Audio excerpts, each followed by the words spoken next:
Running Mate Remix Technology and Overdrive Security Productions brings to you Runn Talks, a biblical platform of godly understanding. Brought to you by the Lord's House Incorporated. And now, without further ado, our guest speaker, the Overlord Joker. Yeah, that's me. Hey, what's going down, Runn? Oh, man. Happy Sabbath. Hey, great king, reign forever. So, I heard you want to talk about something. So, I was going through the Inner Man website. That's a good website. G3. And I came across the second book of Esdras from the Apocrypha.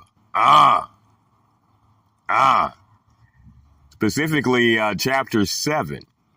And I noticed there's a lot of things that go into the lessons that have come across the Lord's table here on our Runn Talks. Hey, man, you gotta love Runn Talks, baby. Runn Talks, man. Oh, man. So I wanted to know, because we don't, as far as I don't know if there's a concordance for the Apocrypha. I haven't looked that up. You should go look that up. I should. Well, I wanted to know if you wanted to go back and forth, because in the 7th chapter, chapter 7 of 2nd Esdras in the Apocrypha. Okay, and if you don't know, the Apocrypha are those 14 books that the Protestant church removed out of the King James Bible back in the 1700s, trying to cover up that the children of Israel went into captivity, which is slavery, unto the Greeks, who are the Europeans. So I wanted to know if you would go back and forth with me, because this is a conversation taking place between priest Esdras and the angel of the Lord. Sounds cool, man. All right, man, who you want to be? You want to be the priest? You want to be the angel? You be the angel. I'll be the priest. Yeah, okay. All right. Let's get to it. But wait a minute. Running Mate Remix Technology and Overdrive Securities Productions constantly under demonic attack at the Lord's table. Oh, great King, be thou glorified. I it. Great day unto Yah. Great Master, sir. Master, live forever. Oh, great King, we call upon thee for godly understanding in the reading of this book of 2nd Esdras, chapter 7. Great King, be thou glorified. G3, Master, live forever. All right, so we got to go on the computer to pull this up on the innerman.proboards.com website. Yeah, that's a website that Runn built back in 2005. Amen. All right. So this is the Apocrypha, the second book of Esdras, chapter 7. All right, you got Esdras, right? Yeah, okay, I'll do Esdras. And it reads, verse 1. And it came to pass, when I had finished saying these words, that the angel was sent to me, who had been sent to me on the former nights. And he said to me, Get up, Ezra, and hear the words which I have come to say to you. And I said, Speak, my Lord. And he said to me, Suppose a sea lies in a broad expanse, so that it is wide and vast, but the entrance to it is located in a narrow space, so that it is like a river. If anyone is determined to reach the sea, to see it or master it, how can he reach the broad water unless he passes through the narrows? Another illustration. Suppose a city is built and located on level ground and is full of all good things, but the approach to it is narrow and precipitous, so that there is fire on the right hand and deep water on the left, and there is only one path lying between them, that is, between the fire and the water, so that the path can support the steps of only one man. Now, if that city is given to a man as an inheritance, if the heir does not pass through the danger that lies before it, how can he receive his inheritance? Verse 10, and I said, True, sir.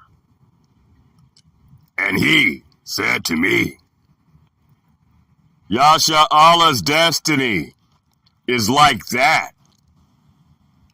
For I made the world for their sakes.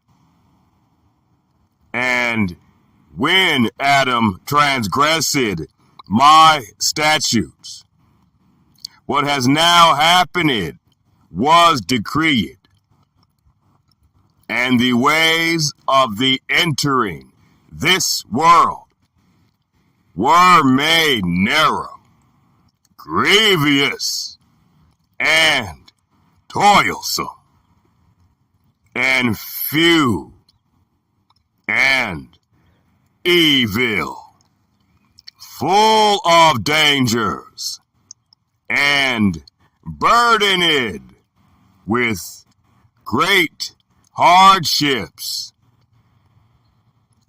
But the approaches, the greater world, are broad and safe, and produce the fruit of immortality.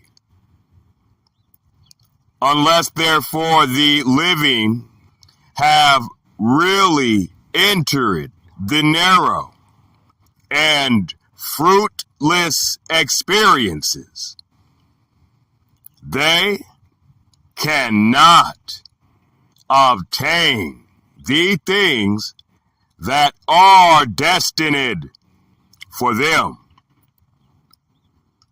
But now Why are you disturbed?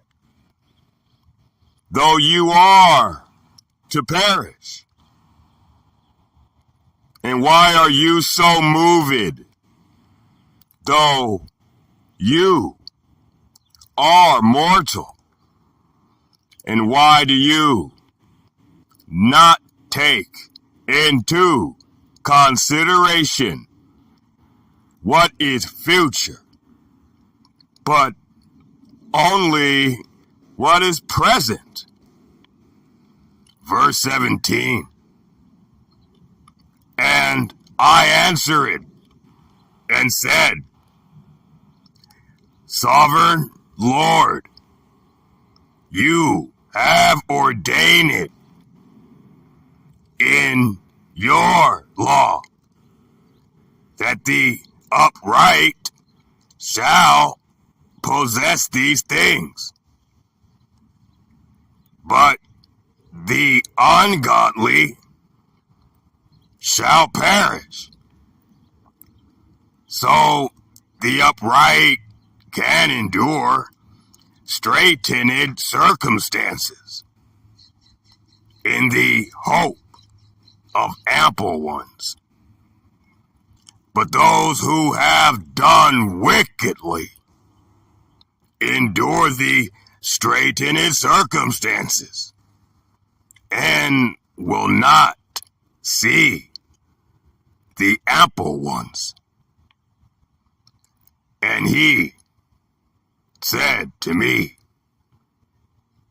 You are not a better judge than God, or more intelligent, that the Most High,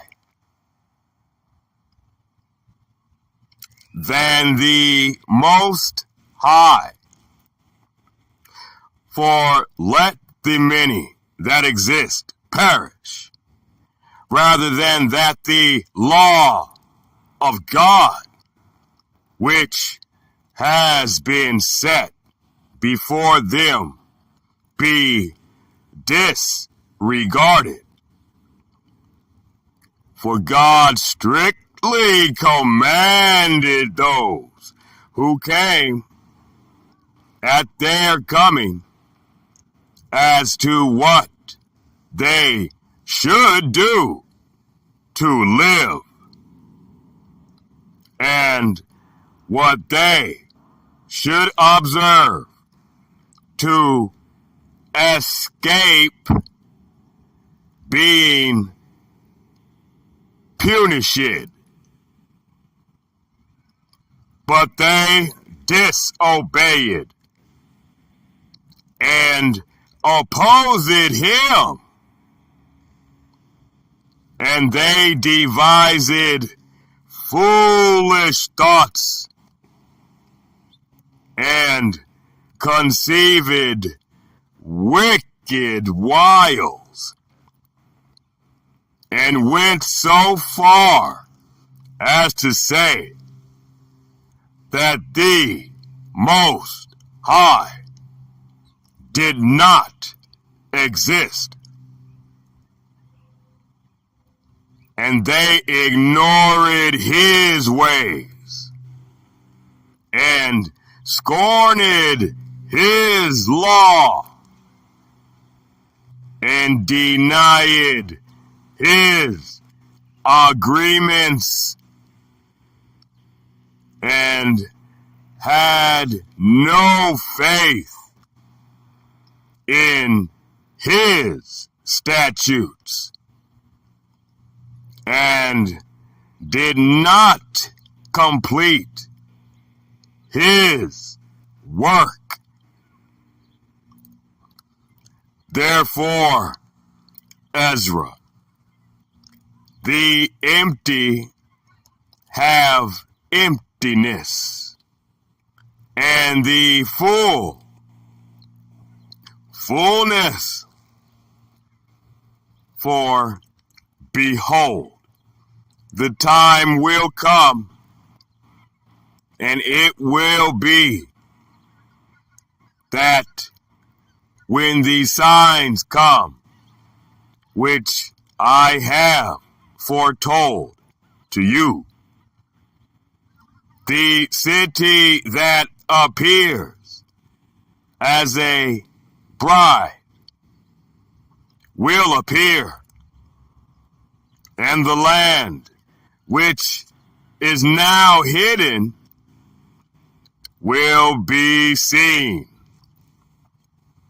And whoever is delivered from the evils I have predicted will see my wonders.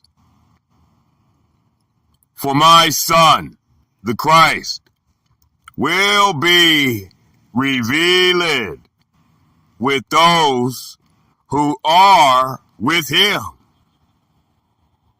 and he will make glad those who are left in 400 years. And it will be after those years that my Son, Christ, will die, and all who draw human breath and the world will be turned into its ancient silence for 7 days, as it was in the first beginning, so that no one will be left. And it will be after 7 days that the world, which is not yet awake, will be wakened, and what is corruptible will perish, and the earth will give up those who are asleep in it, and the chambers will give up the souls that have been committed to them, and the Most High will be revealed on his judgment seat, and pity will pass away, and long suffering be withdrawn, and judgment alone will remain, and truth will stand, and faithfulness be strong, and work will be rewarded, and its wages appear, and uprightness will awake, and iniquity will not sleep, and the lake of torment will appear, and over against it will be a place of rest. The furnace of the pit will appear, and over against it the paradise of joy. Then the Most High will say to the heathen that have been raised up, see and understand whom you have denied, or whom you have refused to serve, or whose commands you have scorned. Look at this side and at that. On this side, joy and rest, and on that, fire and torment. So he will speak to them on the day of judgment, a day that has no sun or moon or stars or cloud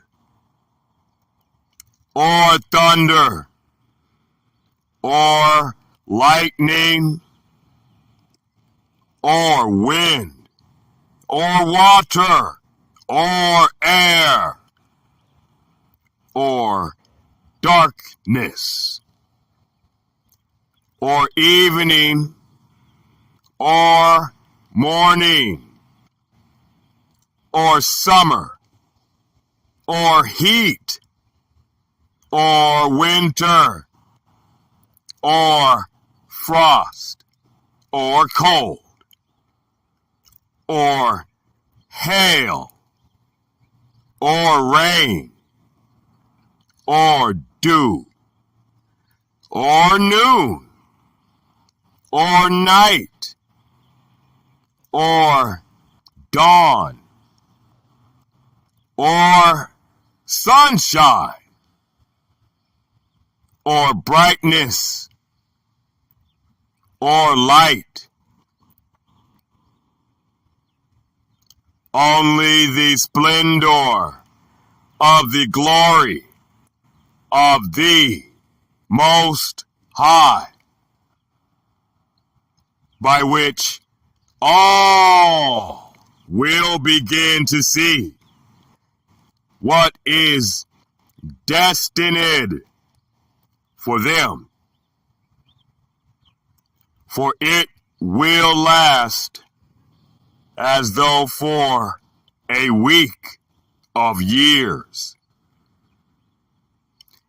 This is my judgment and its arrangement, and to you alone have I shown this. Verse 45. And I answer it. I said then, Lord, and I say now,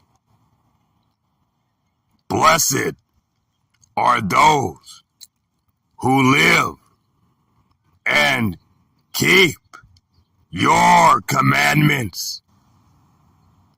But about those for whom I pray it, who is there of those who live, who hath not sinned, or who is there that is born, who has not transgressed your agreement. And now I see that the world to come will bring joy to few, but torment to many. For an evil heart has grown up in us, which has alienated us from these commands and has led us off to corruption and the ways of death,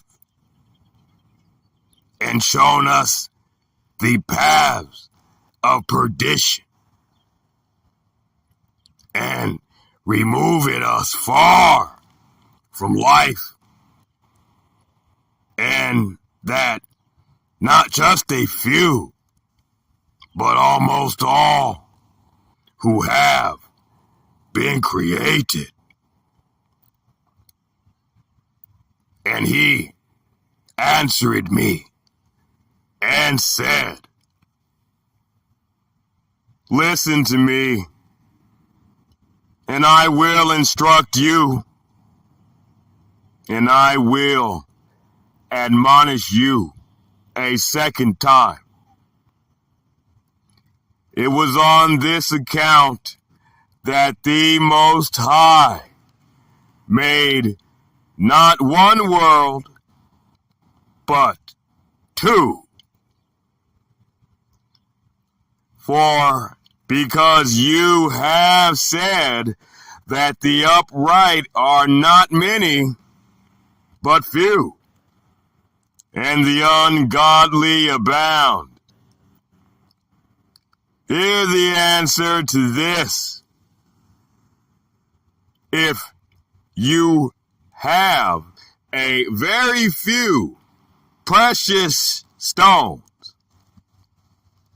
will you increase their number with lead and clay?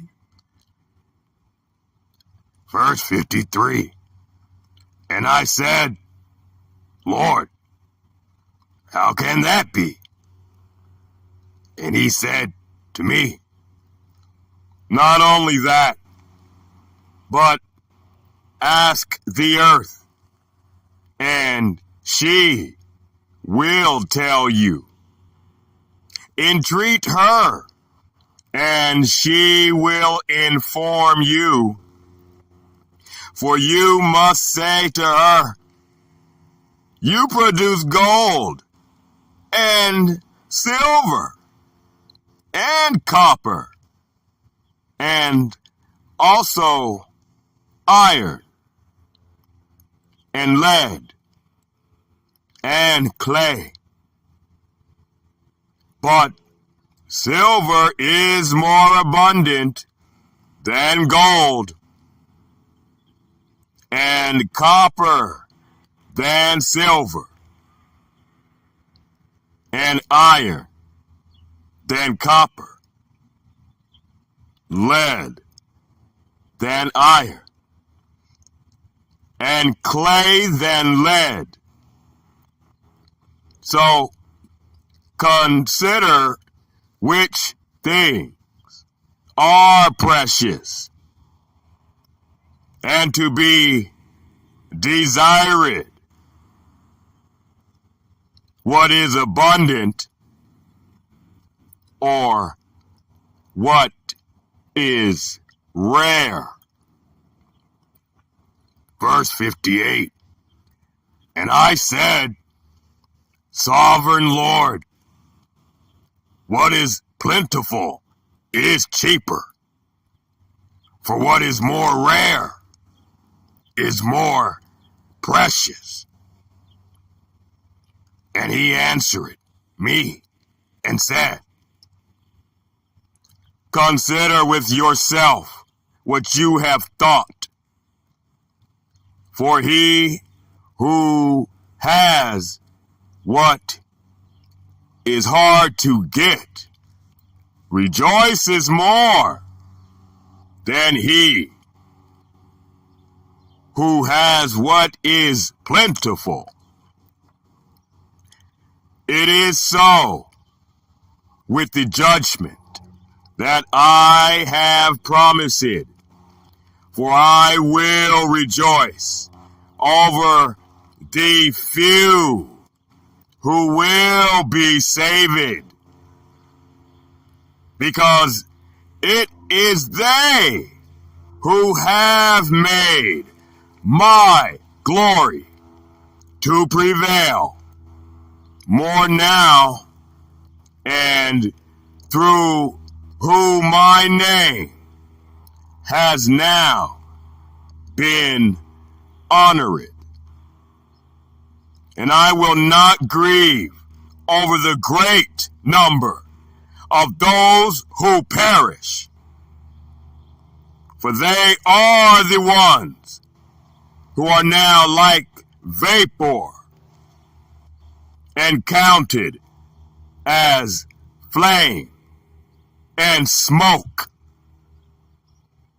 They have burned and glowed and gone out. Verse 62. And I answered and said, O earth, why have you brought forth? If the understanding is made out of dust, like other creatures, for it would have been better if the dust itself had not been born, so that the intelligence might not have spring from it. But now the intelligence grows with us, and it is on this account that we are tormented, because we must perish, and we know it. Verse 65. Let the human race lament, and the wild beasts rejoice. Let all who are born lament, but the four-footed creatures and the cattle be glad, for they are much better off than we. For they do not look for a judgment, and they do not know of any torment or salvation promised to them after death. But what benefit is it to us that we are preserved alive, but cruelly tormented? For all who are born are involved in iniquities and full of sins, and weighed down with offenses.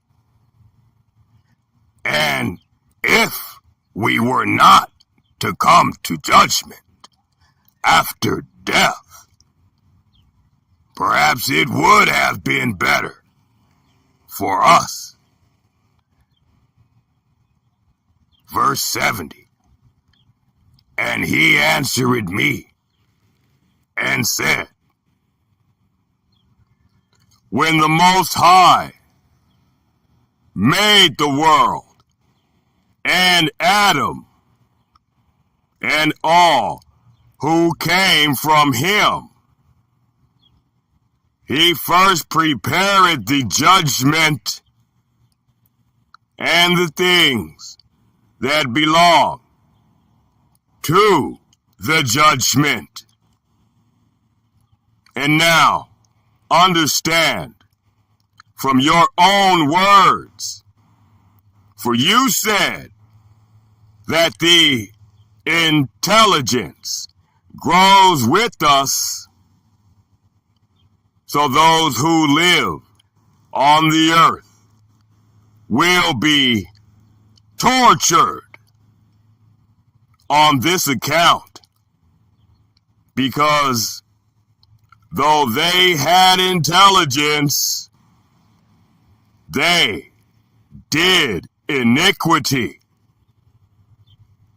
And though they received commandments, they did not keep them. And though they had obtained the law, they broke it. What will they have to say then at the judgment?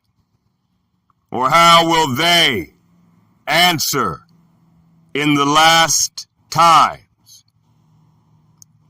For how long the Most High has shown long suffering to those who inhabit the world, and not for their sakes, but for the sake of the times that he has fixed. Verse 75. Then I answered and said, if I have found favor in your sight, sovereign, show this also to your slave,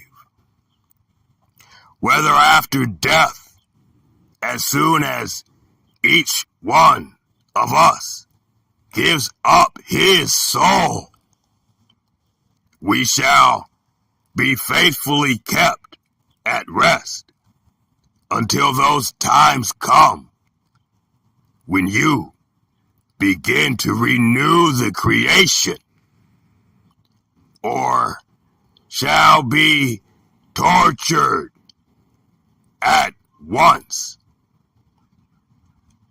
And he answered me and said,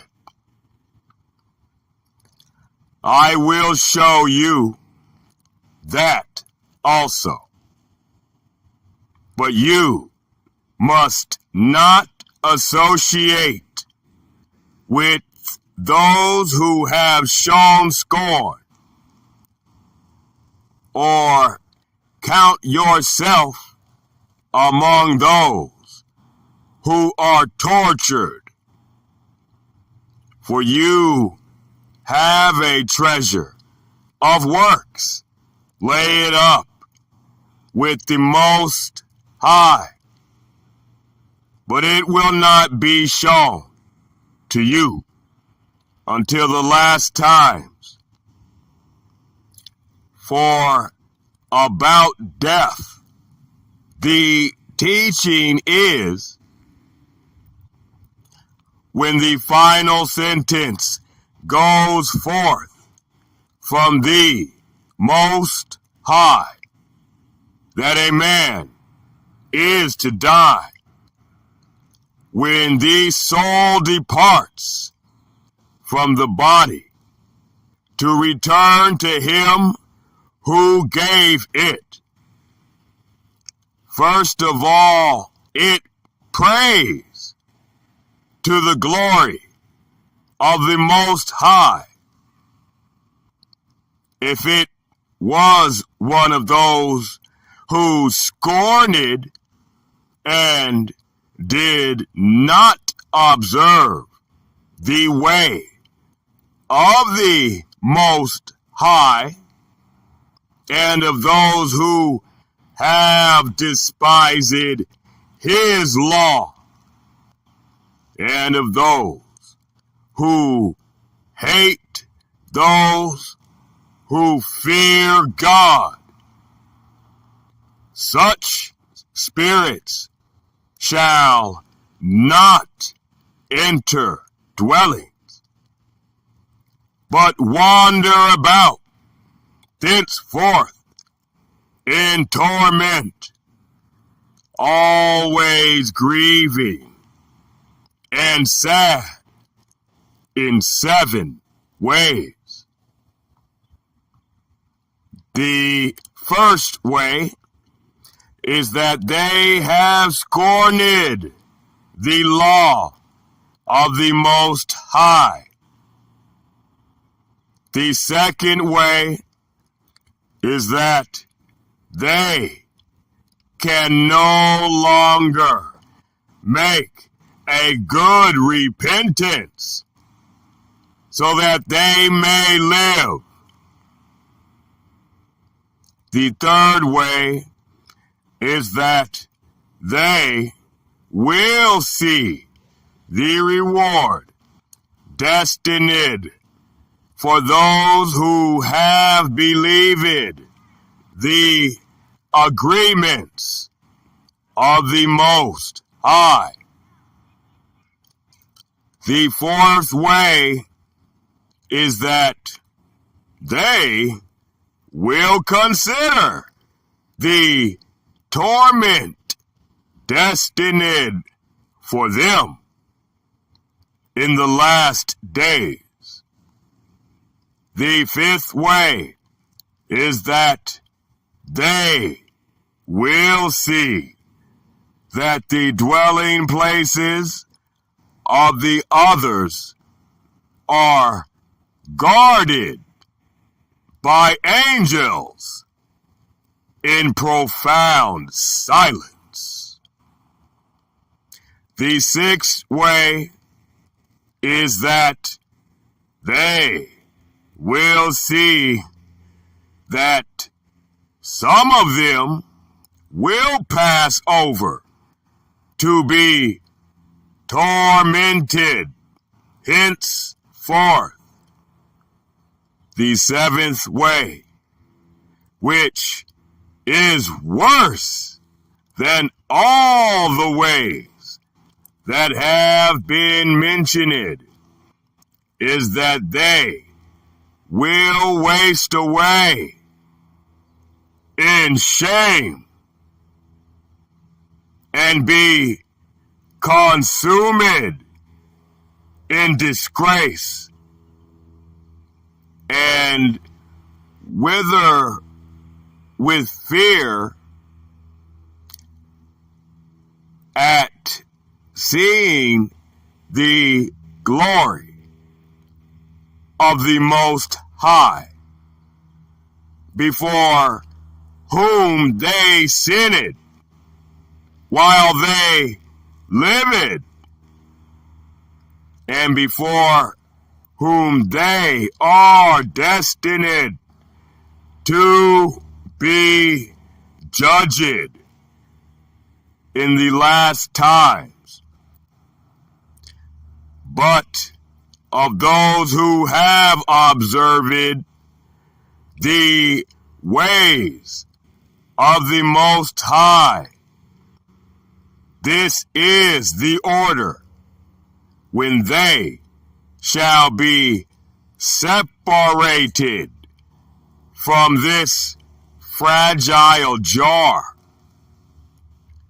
In the time when they lived in it, they carefully served the Most High, though they were in danger every hour, so as to keep the law of the lawgiver perfectly.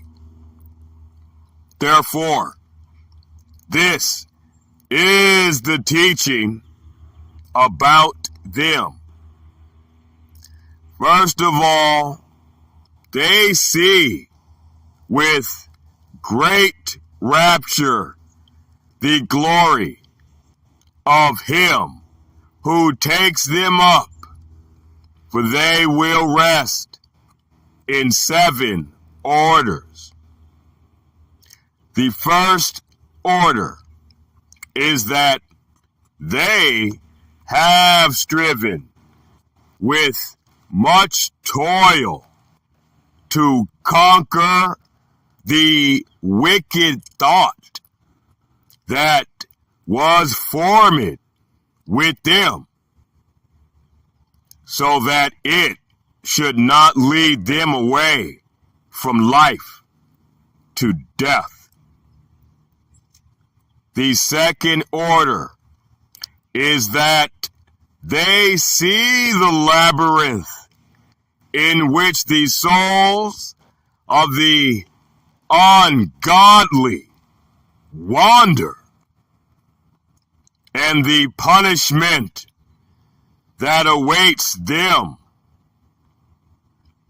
The third order is that they see the testimony that he who formed them has borne to them, because when they were alive, they faithfully observed the law which was given them.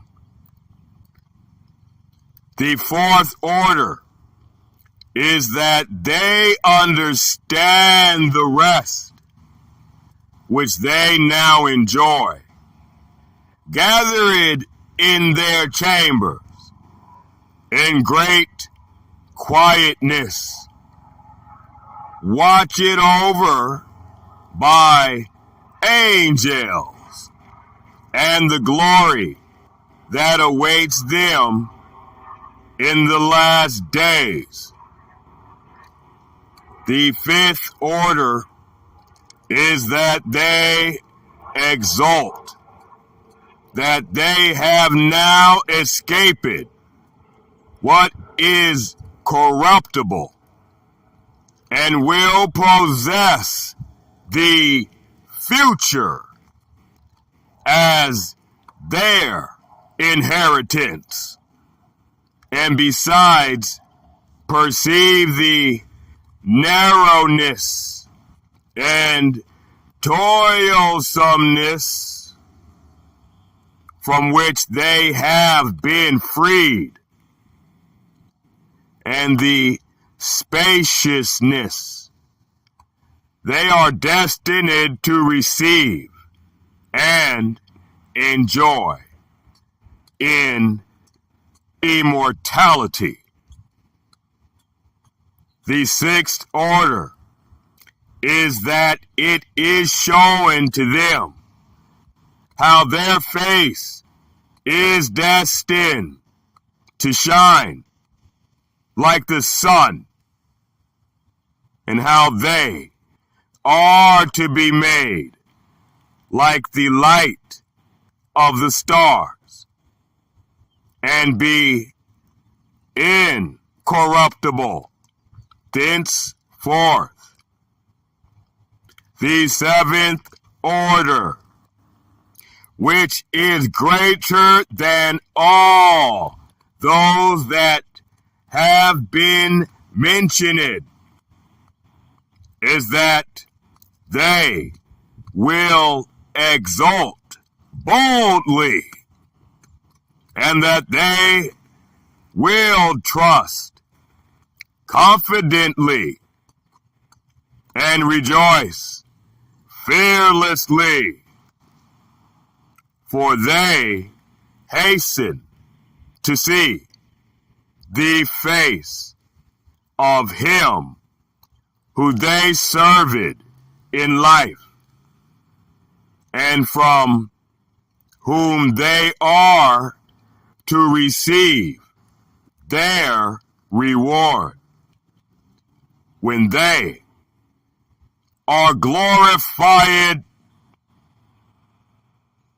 These are the orders of the souls of the upright, as henceforth proclaimed, and above the ways of torture are those which those who would not give heed will henceforth suffer.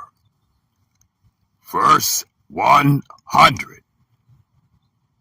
And I answered and said, then will time be given the souls after they are separated from the bodies to see what you have told me of. And he said to me, they have freedom for 7 days to see on the 7 days the things you have been told, and afterward they will be gathered in their dwellings. Verse 102. And I answered and said, if I have found favor in your sight, show me your slave. Further, whether on the day of judgment the upright will be able to intercede for the ungodly, or to beseech the Most High on their behalf, fathers for sons, or sons for parents, brothers for brothers, relatives for their kinsmen, and friends for those who are most dear to them. And he answered me and said, since you have found favor in my sight, I will show you this also. The day of judgment is final and shows to all the stamp of truth. Just as now a father cannot send his son, or a son his father, or a master his slave, or a friend his dearest friend, to be sick for him, or sleep, or eat, or be cured. So no one can pray for another then, or lay a burden on another, for they must all bear every one in his own iniquity, or uprightness then. Verse 106. And I answered and said, how then do we now find that first Abraham prayed for the men of Sodom, and Moses for our forefathers who sinned in the desert, and Joshua after him for Yasha'Allah in the days of Achan, and Samuel in the days of Saul, and David for the plague, and Solomon for those in the sanctuary, and Elijah for those who received the rain, and for one who was dead, that he might live, and Hezekiah for the people in the days of Sennacherib, and many others for many. So if now, when corruption has increased and wrong has multiplied, the upright have prayed for the ungodly. Why will it not be so then also? And he answered me and said, The present world is not the end, and its glory is not lasting. Therefore, those who were strong prayed for the weak. But the day of judgment will be the end of this world and the beginning of the immortal world to come, in which corruption has passed away. Immortality is ended. Unbelief is abolished. Uprightness has increased, and truth has appeared. So no one will then be able to pity one who is condemned in the judgment, or harm one who is victorious. Verse 116. And I answered and said, This is my first and last word. For it would have been better for the earth not to have produced Adam, or when it had produced him, compelled him not to sin. For what good is it to all men to live in sorrow and expect punishment after death? Oh, Adam, what have you done? For although it was you who sinned, the fall was not yours alone, but also ours.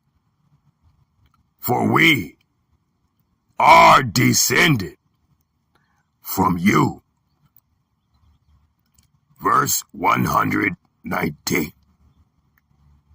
For what good does it do us if the eternal world is promised to us, but we have done deeds that bring death, and that an imperishable hope is proclaimed to us, but we have miserably failed, and that safe and healthy habitations are reserved for us, but we have lived wickedly, and that the glory of the Most High is going to protect those who have lived purely. But we have walked in the most wicked ways, and that a paradise will be revealed, the fruit of which endures uncorrupted, which contains plenty and healing. But we cannot enter it, for we have lived in unseemly ways, and that the faces of those who have practiced abstinence will shine brighter than the stars, but our faces will be blacker than darkness. For when we were alive and committed iniquity, we did not consider what we were to suffer after death. And he answered and said, this is the meaning of the battle that every man born on earth must fight, that if he is beaten, he will suffer what you have said. But if he is victorious, he will receive what I say.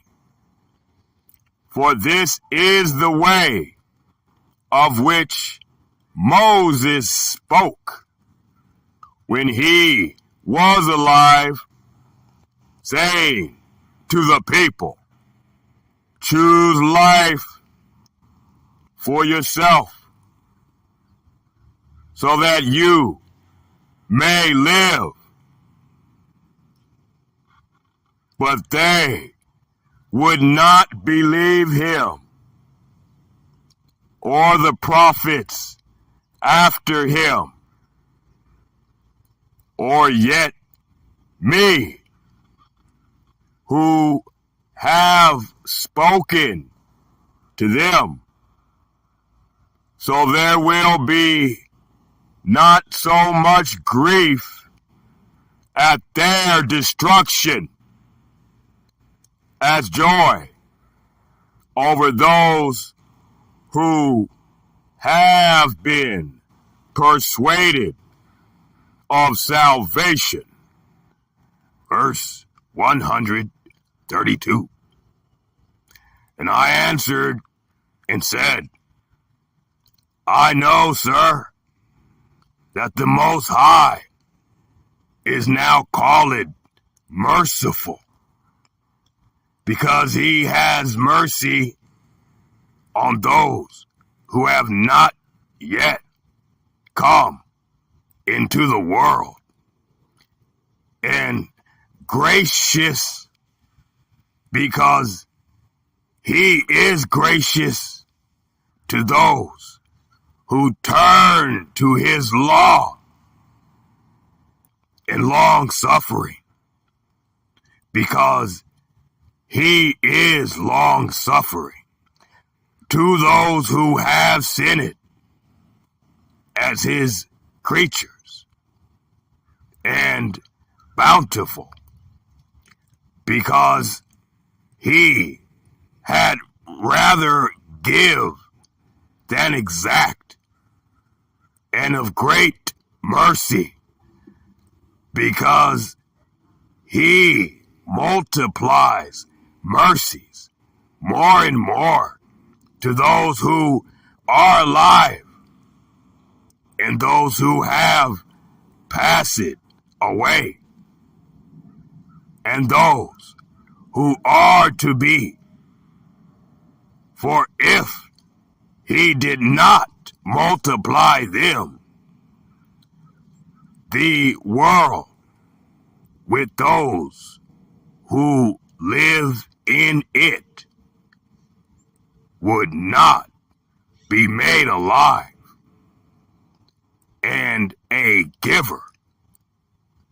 For if he did not give in his goodness, so that those who have committed iniquities might be relieved of them. Not 1/10,000th of mankind could have life, and a judge, for if he did not pardon those who were created by his word and erase a multitude of offenses, there would probably be left only very few of the innumerable multitude. And that, ladies and gentlemen of the Run Talks audience, is 2nd Esdras, chapter 7, coming out of the Apocrypha, King James Apocrypha. So, I hope you guys enjoyed that. Yeah, and I hope you guys were edified by the information. Tune in to the next episode of Runn Talks, where the Overlord's Joker will go ahead and help his brother Runn expound on the profound nature of these holy scriptures that we are bringing out of the Bible. And now a word from our sponsors at the Lord's House Incorporated. G3. And bless the Lord, man.